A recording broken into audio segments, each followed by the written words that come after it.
నేను అసలు నాకు ఇంకోటి తెలిసిపోయా, నేను ఏది కూడా నేను నో అనలేను. ఎందుకంటే ఏ క్యారెక్టర్ కన్నా చేయాలని ఒక లోపల ధైర్యం ఉంటుంది నాకు. అలాగే కదా నువ్వు 15 సినిమాలు మీరు నెక్స్ట్ వచ్చి గేమ్ చేంజర్ ఒకటి ఉంటుంది, యూ కాంట్ ఎక్స్పెక్ట్. అవునా? అది శ్రీకాంత్ ఏంటిది ఓర్ని అలా అనిపిస్తుంది గెటప్. నార్మల్గా నీకు ఇందాక లేదు చెప్తున్నావు, నువ్వే చెప్తున్నావు ఇది ఏ క్యారెక్టర్ అయినా నేను వస్తే నాకు ఎందుకు కాన్ఫిడెన్స్ ఏంటంటే నేను చేయగలనా లేదా అనేది చిన్న ఉంటుంది. ఎట్లా ఇప్పుడు బోయపాటి గారు చెప్పినప్పుడు అయిపో ఇదేంటి అనుకుంటాను. నేను నమ్మేది ఏంటంటే గెటప్ కుదిరిందంటే మనం చేసుకుంటూ వెళ్ళిపోవచ్చు. ఎందుకంటే ఉండేది ఏముంటుంది, ఎమోషన్స్, ఎస్, సెంటిమెంటు, ఎంటర్టైన్మెంటు, ఇయేగా మామూలుగా ఉండేది. అంతే. కొంచెం పెద్ద పెద్ద డైలాగులు ఉన్నప్పుడు కొంచెం కొంచెం జాగ్రత్త ఉంటే అయిపోయాయి, అంతే, సింపుల్. అవును. అది డైరెక్టర్కి విజన్ ఉంటుంది, ఎలా చేయించుకోవాలి, ఏంటి, ఏ క్యారెక్టర్ ఏంటి అనేది. ఇప్పుడు శంకర్ దగ్గర చేస్తున్నాను, చాలా ఒక రకంగా ఈజీ. శంకర్ దగ్గర అయితే హ్యాపీగా చేసుకుంటూ వెళ్ళిపోవచ్చు.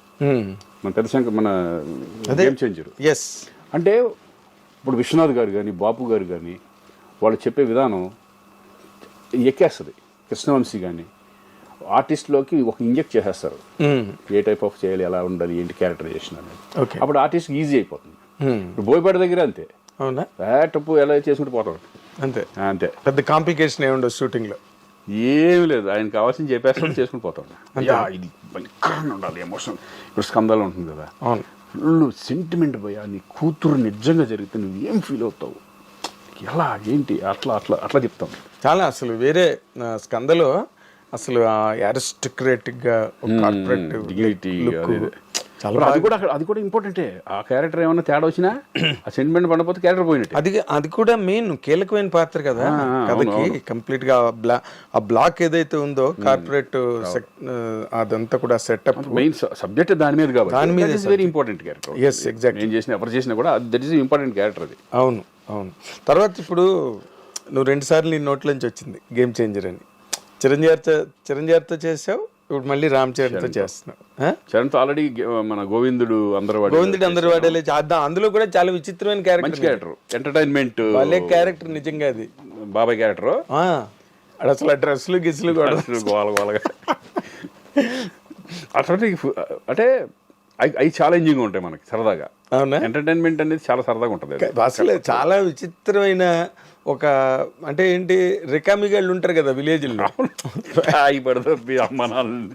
అసలు కొన్ని సీన్లు దాంట్లో ఉంటాయి, గోడ మీద ఎక్కి అమ్మ అన్నం పెడతాంటే అవన్నీ లేవు కొన్ని. గోడ మీద ఎక్కి అన్నం పెడతాంటే ఇక్కడ నుంచి కామెంట్లు వేసుకుతూ ఉంటారు నాకు. అసలు భలే ఉంటాయి సీన్స్. అవి కట్ అయినాయా? అవి కొన్ని కట్ ఎడిట్ అయినాయి.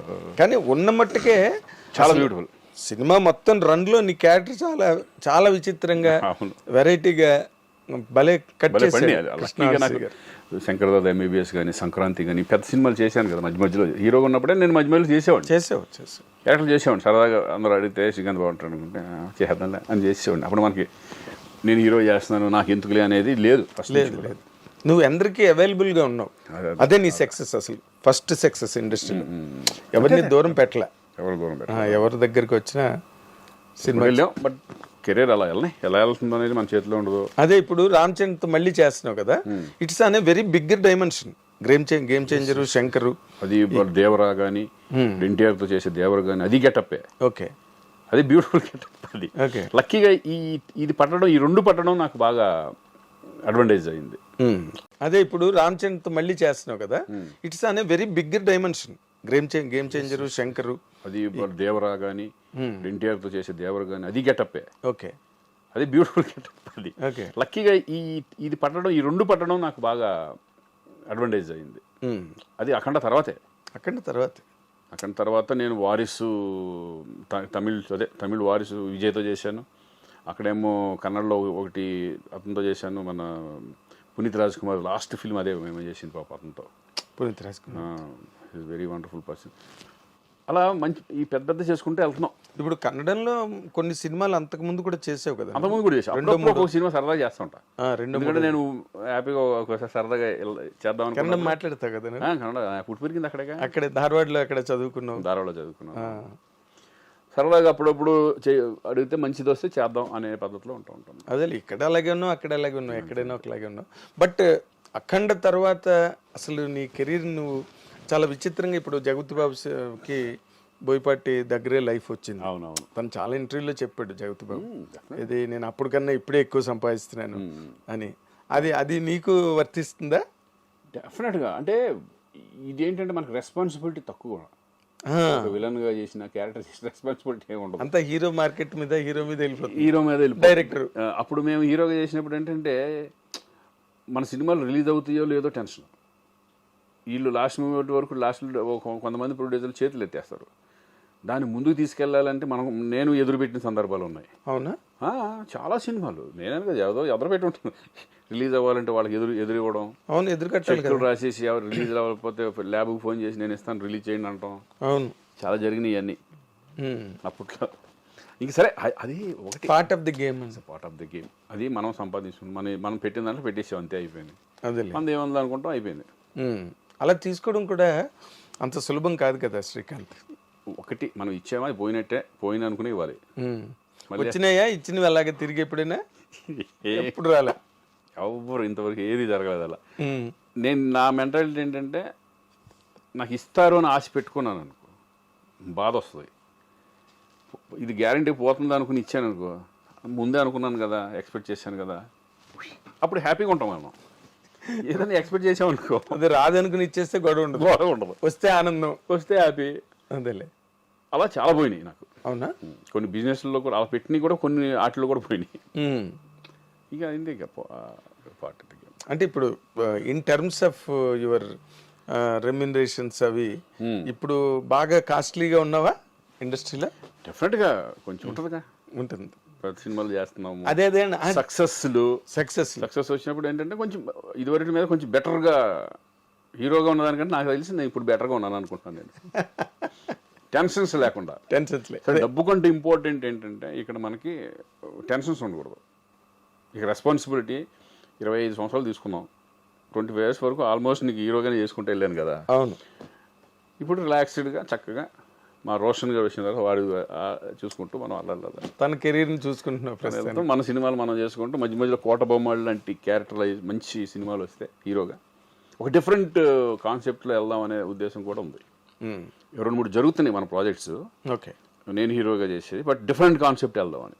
ఓకే, కొత్తగా క్యారెక్టరైజేషన్ కొత్తగా ఉండాలి, మన పర్ఫార్మెన్సెస్ కానీ మనం సోలోగా మనం. ఎందుకంటే ఇప్పుడు ఓటీటీలు వచ్చినాయి, కొంచెం అడ్వాంటేజ్. బాగా ఇదివరకు కంటే ఇప్పుడు బాగా అడ్వాంటేజ్. ప్రొడ్యూసర్లకి చాలా అడ్వాంటేజ్ కదా. అలా నాకు 2-3 అవి జరుగుతున్నాయి. ఇవి కూడా సెలక్షన్ చక్కగా నీట్గా చేసుకుని వెళ్దాం అంతే. అదేలే. అంటే ఇప్పుడు ఎవరైనా ఒక కొత్త డైరెక్టరు ఒక కొత్త కాన్సెప్ట్ పట్టుకొస్తే నువ్వు ఎంకరేజ్ చేస్తావా? 100% డెఫినెట్గా. కొత్త డైరెక్టర్లు కదా, వీళ్ళు మళ్ళీ సరిగ్గా హ్యాండిల్ చేస్తారు. నేను ఎక్కువ చేసిన వాళ్ళే, చిన్న వాళ్ళు చాలా చేశాను నేను. అలా ఏమిడవు, కానీ కొత్తగా ఉంటే డెఫినెట్గా నేను చేయడం జరుగుతుంది. అదేలే.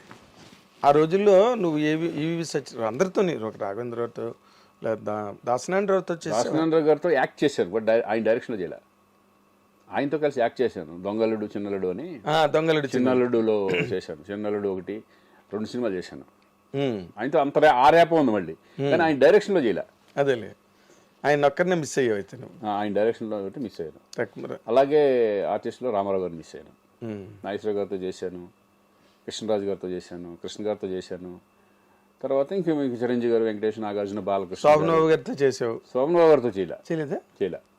ఓకే. శోభనబాబు గారు ఆయన నన్ను చూడలేదు నేను. అవునా? చూడలేదు, ఎప్పుడు కలవలేదు. అప్పటికే ఆయన ఇండస్ట్రీ వదిలేసి మానేశారు కదా. ఎప్పుడో మానేశారు ఆయన. ఈవి గారి సినిమా లాస్ట్లో ఒకటి చేసినట్టున్నారు.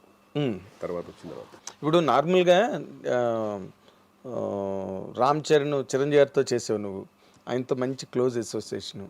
రామ్ చరణ్తో కూడా ఆల్రెడీ చేసావు, ఇప్పుడు మళ్ళీ చేస్తున్నావు.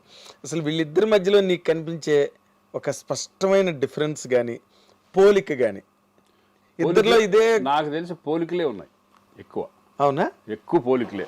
అంతేనా? అంటే ఆర్టిస్టుల్ని చక్కగా చూసుకోవడం కానీ, ఇది కానీ ఎక్కువ. అంటే చాలా ఎలా ఉంటుందంటే ఇప్పుడు అన్నయ్యతో చేసినప్పుడు ఆయన కష్టపడే విధానం, ఇవన్నీ కూడా చరణ్లో ఉంటాయి. కష్టపడే విధానం చరణ్లో ఉంది. ప్లస్ కామన్ ఏంటంటే చక్కగా ఇప్పుడు మామూలుగా చూసుకుంటే భోజనాల దగ్గర కానీ ఆర్టిస్టులను బాగా చూసుకోవడం కానీ, ఫుడ్ అందరికీ చక్కగా బాగా వచ్చిందా లేదా, బాగుంటుందా లేదా యూనిట్లో చూసుకోవడం, ఇవన్నీ కూడా ఆయనకి ఉంది. చరణ్ కూడా సేమ్. Okay, same.